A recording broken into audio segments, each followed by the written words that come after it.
set you up for life. But did you want the relationship or did you want the money?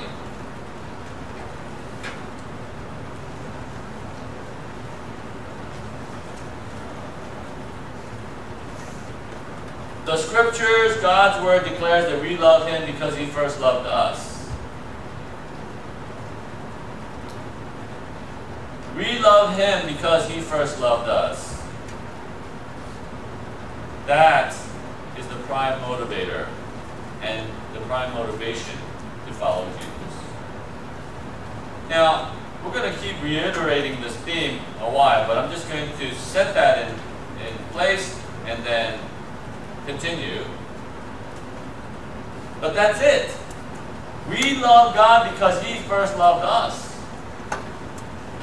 And there is no other reason comparable to that for following Him.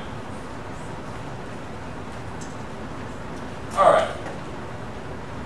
Whenever a home team shows potential to win it all, whatever it is, baseball, basketball, hockey, football, whatever it is, did you know that the fan base grows? Everybody wants to see them. Everybody wants to go to the game. Everybody buys paraphernalia, hats, shirts, shoes, bumper stickers, flags, whatever. Everything associated with the team flies out the stores. Why? Why? Because I want to be associated with a winner. Don't you? I want to be associated with somebody who's going places. I don't want to be associated with a loser. And as soon as teams go to 50% winning record and 40% winning record, or loses most of the time, the seats get empty. Nobody's going to pay good money to see, oh, my team's going to lose this again today. I can't wait to see it. No, that doesn't happen.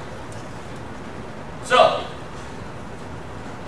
if you want to be associated with a winner, you can follow Jesus, but that's not why you're motivated to follow.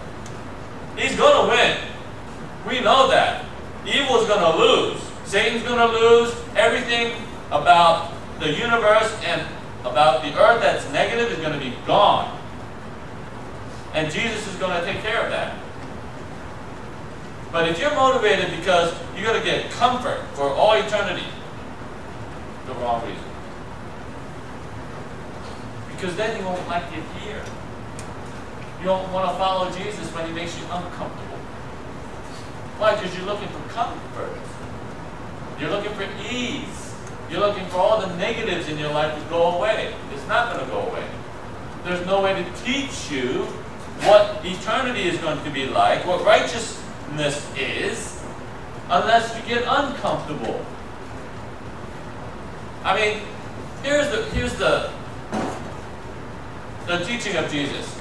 If you love those who love you, what credit do you get for that? Jesus says. Let me put it this way. If you are only generous, if you have more money than you need, then what credit is that?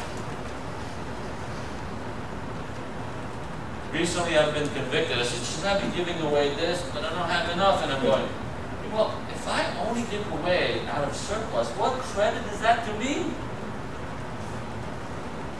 I need to sacrifice. I need to do without so somebody can do with it. Anyway, my thinking is bad. Because I'm thinking, God does weird kind of math. Okay? It's just weird. 7 minus 2 is 99. 5 plus 2 is 5,000. Like, crazy stuff. He doesn't feed 5,000 people with 5,000 pizzas. He feeds 5,000 people, or 10,000 people for that matter, for women and children were there too. 10,000 people with 5 loaves and 2 fish. What kind of math is that? That's weird math. And you don't eat one meal with, a little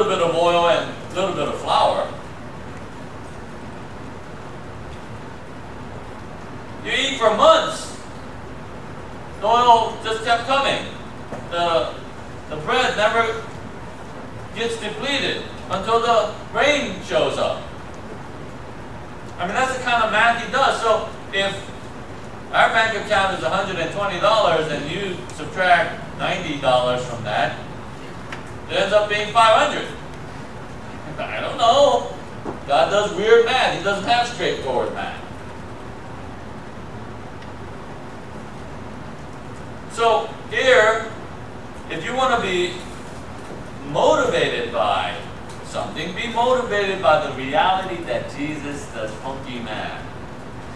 But it's not for our benefit. It's for our growth, which is our benefit. You don't positively get stuff. God is not just interested in giving you stuff. And if you're motivated by stuff and you don't get stuff, then you no longer follow Jesus. How do we know why we are following Jesus? How do we check our pulse to see what motivates us to follow Jesus? What is it? Okay. Here's the subtle way or concrete way that you will know why you're following Jesus. Listen to the way that you talk about him. Okay. Listen to the way that you talk about him. And see what you do when you're disappointed in him. Okay. If he's your healer, you will talk about how he heals. If he's your fire insurance, you'll talk about how you're going to heaven and not hell. So you will talk about him the way you think about him and the way you value him. And then how you respond when you're disappointed tells me where your hope is. So if you think of Jesus as a healer and he doesn't heal you, or he doesn't heal your loved one, or he doesn't heal the person that you're praying for, then you go, well, I just think about him as a healer.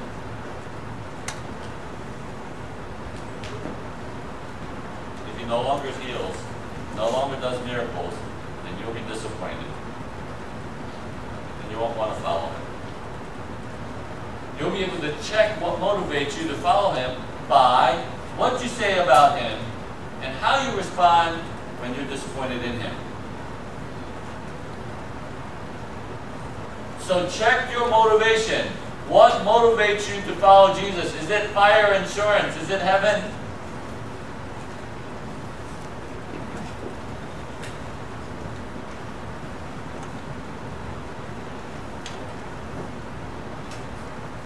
Then, follow Jesus for the right reasons. After you find out what your motivation is, when you're following Jesus for the right reasons, then you gotta follow Jesus in the right way. So the reason you want to follow Jesus is because he first loved you. Let's say that was your motivation. Okay? Granted, even if you are motivated by the right reasons, you can still be motivated by the right reasons and do the wrong thing. So if you are motivated by the right reasons, then you have to follow him in the right way. When the people wanted to see what he could do, because they were curious. When they wanted personal benefit from him, because he was a healer.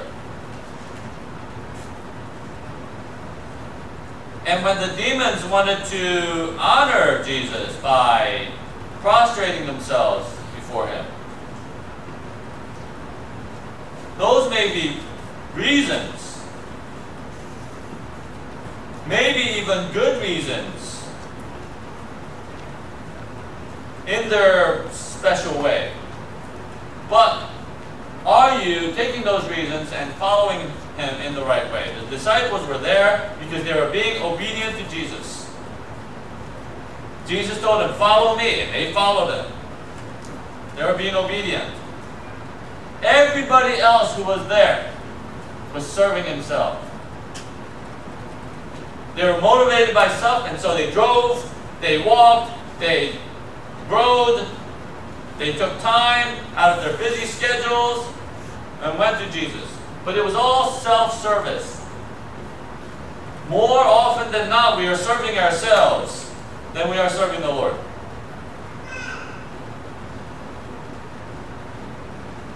If we put the category of, is it serving me or is it serving the Lord? 99% probably will be over here. Think about that. It's really, really difficult to live in this category. Because, I mean, I have to ask that question constantly. It's very, very difficult. I mean, if I get up in the morning and say, why am I brushing my teeth? Is it for me or is it for you? Think about it. Why am I spending this? Is it for me or is it for you? Why am I driving there? Is it for me or is it for you? Why am I saying these things? Is it for me or is it for you? Why am I hugging my son? Is it for me or is it for you?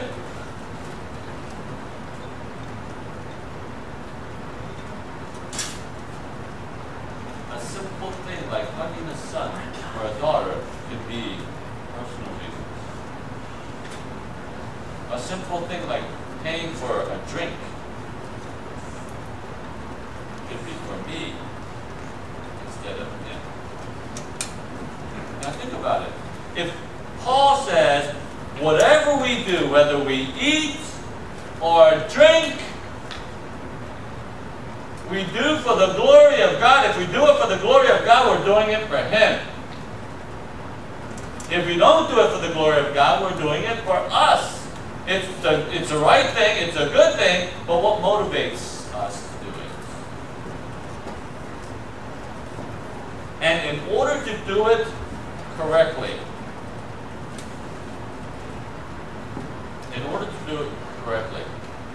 even if our motivation is right, we have to do it His way. For instance, I've been studying this way, but should I be studying another way? Studying is good. He commands me to study because He commands me to obey my parents. My parents want me to study, so I'm obeying my parents, so I'm doing it, but am I doing it the right way? And the example that I gave, or I don't know, maybe I didn't give it to you. So I'll give it to you now. Is when I was in college, I didn't want to do any all-nighters after I became a Christian. And the reason why I didn't want to do all-nighters was because it's more like a badge that people wear. Oh man, I did 20 all-nighters this semester. And they think that it's a good thing. No, it's not a good thing. I resolved not to study on Sundays because my roommate was leading in that endeavor. He said, no, I'm taking Sundays off.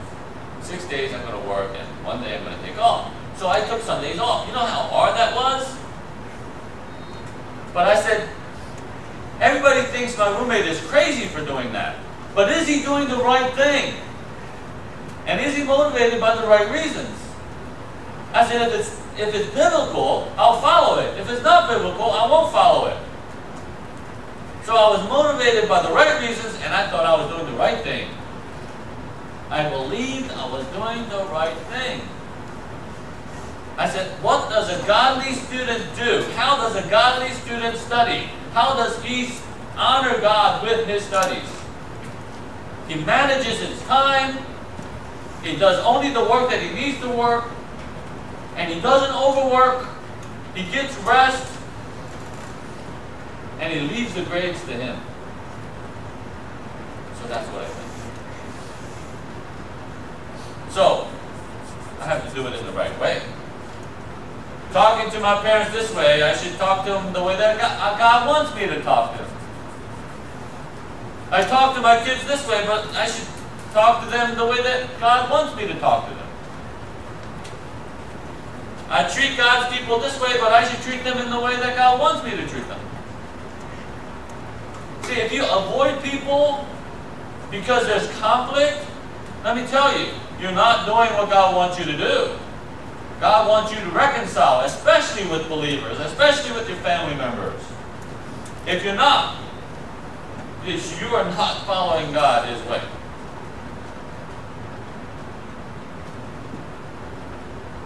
If you want to avoid people because you can't stand them, that's not following God His way. So you have the right motivation, now you're following God, following the Lord the right way. You ask the Lord, how should I do this? And then you do it. Because here is the matter of it all. Okay? Guess what? If you have a conflict here, when you get to heaven, what's going to happen? What is God going to do? You're going to say, well, you can live on this side of the world and you can live on that side of the world. So you never have to, cross paths. Is that what He's going to do? With His own kids, you're going to say you can live separate lives? Are you kidding? No. You're going to sit you two down and go, work it out. What are you going to do? You're in heaven now. Both of you will repent, of course, and immediately reconcile. But that doesn't have to happen there. It doesn't have to happen in heaven. Why don't we have it right here? If it's possible, if it's based on you and you alone, you make it happen. If it's the other person and the other person doesn't want, it's not your fault, you're off the hook. Because guess what? The demons are going to say yes, not only on earth, but in heaven. They're going to bend their knee. They're going to say, Jesus is Lord. They're already saying Jesus is Lord over here. Because when He says shut up, they shut up. They're obedient. The evil spirits obeyed. Do you obey? Jesus had the authority to command it, and they recognized it, and they obeyed it. Wow.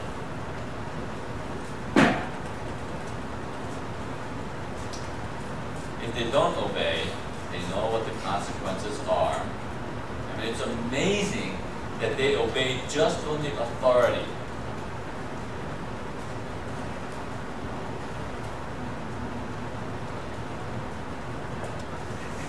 Humanity doesn't do it, but demons do. That's a crying shame. We should be obeying the Lord just as the demons are, because we are motivated by the right reasons. We know this is the truth. And so our motivation should carry us through to obedience, to cooperation, to seeking the Lord, to honoring Him in public, and declaring Him as the Son of God in public. And that will be a reflection of our motivation and our intent to do it right through and through. There are plenty of people who are following Jesus with the wrong motivation. You and I have to get ourselves out of that category. But we're only going to get ourselves out of the category by examining ourselves and examining each other. What motivates you to follow Jesus? Seek it out. Trace it out. And then determine to do it the right way if you are motivated. Because He first loved you. Our Heavenly Father, thank you.